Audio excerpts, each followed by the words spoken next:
Bien, la doctora Karina Pese es doctora en Medicina por la Universidad Católica Argentina, es especialista universitaria y magíster internacional en mastología, magíster en dirección de centros sanitarios por la Universidad de Barcelona, experta en imágenes mamarias, jefa de la sección Diagnóstico e Intervencionismo Mamario de Buenos Aires, y colidera el proyecto Artemisia de Inteligencia Artificial en Diagnóstico Mamario por el Servicio de Diagnóstico por Imágenes del Hospital Italiano de Buenos Aires. Bienvenida Karina, te doy la palabra, adelante. Muchísimas gracias Candelaria, quiero agradecerte a vos y a Agustina por darnos esta posibilidad de que podamos contarle nuestra experiencia con Artemisia. Así como dice Goethe, saber no es suficiente, debemos aplicar, estar dispuesto no es suficiente, debemos hacer. Es por eso que pasamos un poco de lo primero que teníamos, que era una idea, a implementarla y poder ponerla en funcionamiento. Esto nació en el Departamento de Informática de la Salud, como ustedes ya saben, del Hospital Italiano de Buenos Aires, con un programa de inteligencia artificial, en donde ya lo han explicado los distintos pasos y los distintos proyectos que están trabajando. Yo me encuentro abocada a trabajar en lo que es el proyecto de Artemisia, que es la utilización de una red neuronal en mamografía. Este es todo, o parte del equipo, la mayor parte del equipo de Piagiva. Este es puntualmente el grupo de trabajo de Artemisia, que está conformado por la sección de diagnóstico e intervencionismo mamario del Hospital Italiano, junto con el personal del Departamento de Informática en Salud.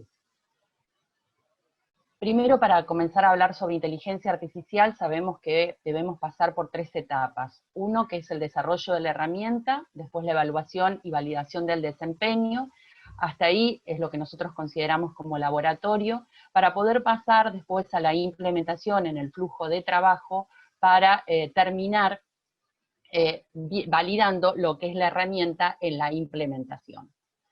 Siempre cuando hablamos de inteligencia artificial es importante saber que debemos primero tener en cuenta estos 5 puntos que para nosotros son claves. Primero, la necesidad, para quién va a ir a utilizar esta inteligencia artificial, quién va a ser el usuario clave y que tiene que estar involucrado desde el inicio, que tiene que estar conformado por un team multidisciplinario y que realmente la inteligencia artificial que nosotros vayamos a aplicar tenga un valor agregado.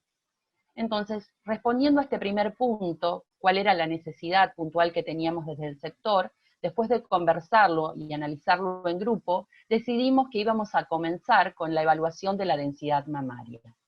¿Por qué? Porque la densidad mamaria es un factor, para aquellos que no son médicos, les cuento que es un factor de riesgo independiente para desarrollar cáncer de mama.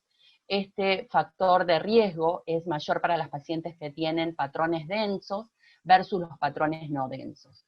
Hoy esa densidad mamaria la evaluamos a partir de una visualización subjetiva de la mamografía, siguiendo lo que el Colegio Americano de Radiología estableció en diferentes patrones.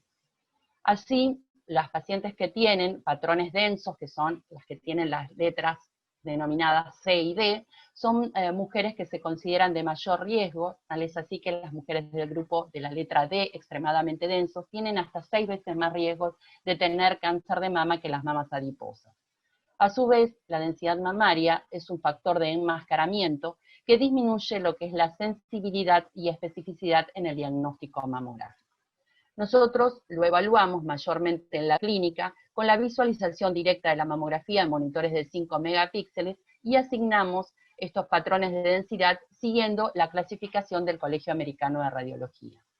Pero esta evaluación es personal, está teñida de subjetividad y puede darse una gran variabilidad. Esta variabilidad está analizada en la literatura, en un paper publicado en el año 2016 por la Task Force, se estableció que esa variabilidad era tal en la reproducibilidad de los estudios, que cuando un estudio era analizado en rondas de screening por distintos operadores, 1 de cada 3 cambiaba de densidad mamaria en la próxima ronda, y 1 de cada 5 cuando ese mismo estudio caía en manos de un mismo operador.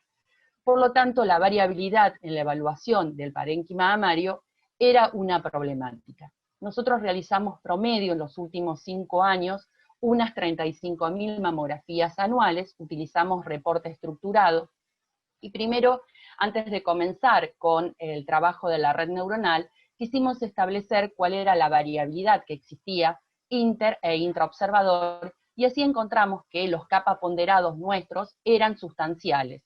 Esto puede obedecer porque nosotros somos un grupo que tiene un alto entrenamiento, en donde tenemos dedicación exclusiva en el diagnóstico mamográfico. El objetivo de armar esta red neuronal fue permitir reducir la variabilidad que tenía el proceso de evaluación de la densidad mamaria y que tengamos una herramienta para el soporte de la decisión de los especialistas, cuyas principales beneficiarias iban a ser las mujeres.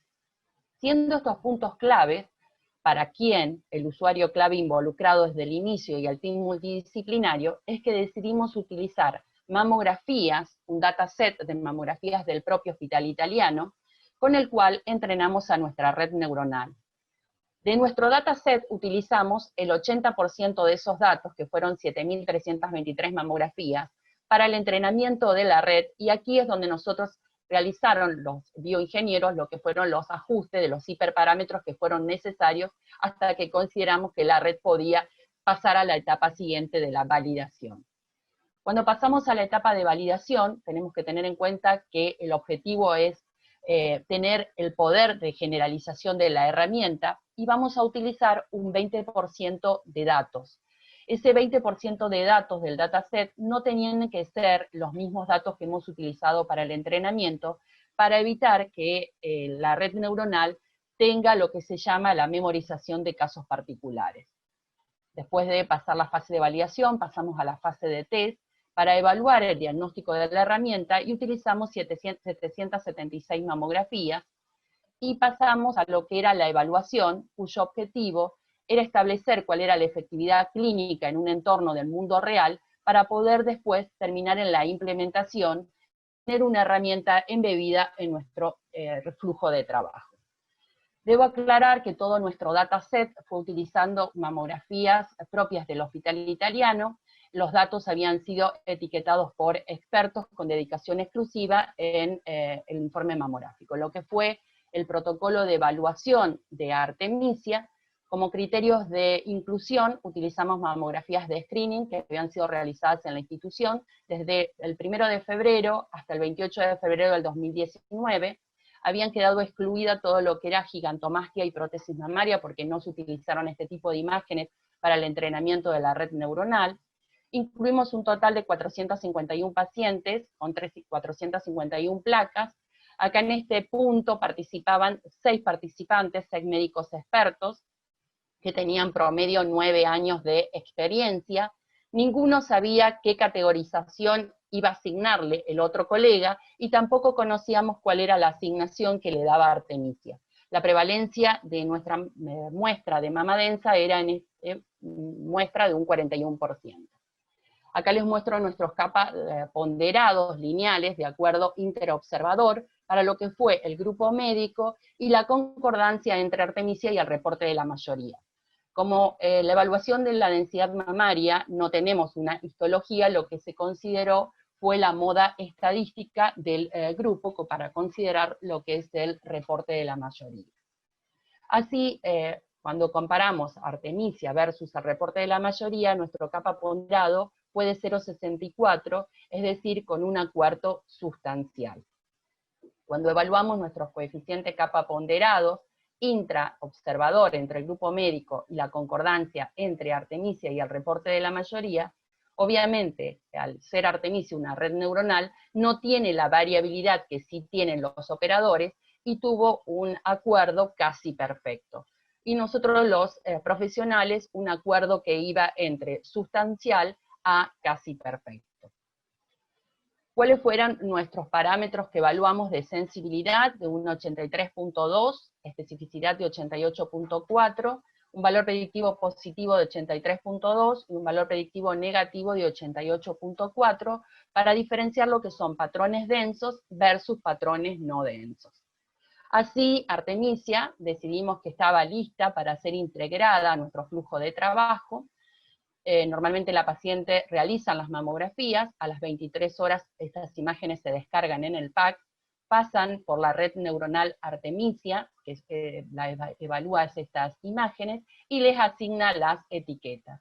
Después entran en lo que es nuestro reporting, promedio más o menos realizamos unas 200 mamografías día. Cuando el médico operador abre su reporte, su lista de estudios para informar, se encuentra en uno de los monitores con la definición que le asignó Artemisia, la densidad mamaria, y nosotros en los monitores de 5 megapíxeles, que son los monitores de grado médico, visualizamos las imágenes mamográficas. En este punto, ya el operador, como está embebido en el flujo de trabajo, es válido que el operador conozca de antemano cuál ha sido la valoración que ha dado la red neuronal.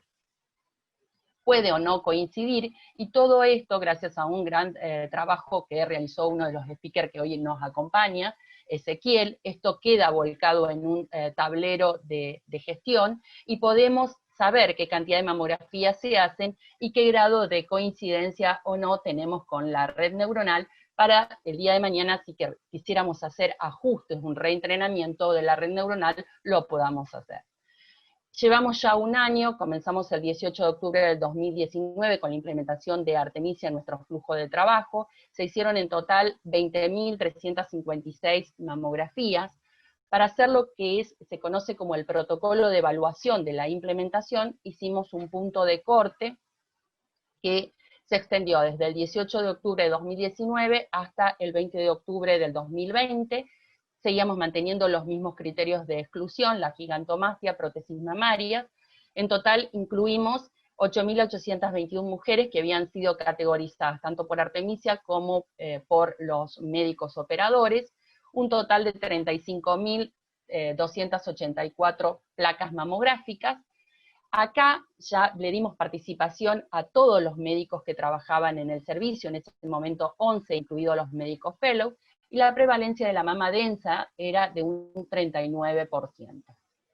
En cuanto a los coeficientes capa ponderado lineal, de acuerdo interobservador para la categorización de mama densa versus no densa, que es decir, de riesgo versus no riesgo entre médicos y Artemisia, obtuvimos un acuerdo casi perfecto de 0.83.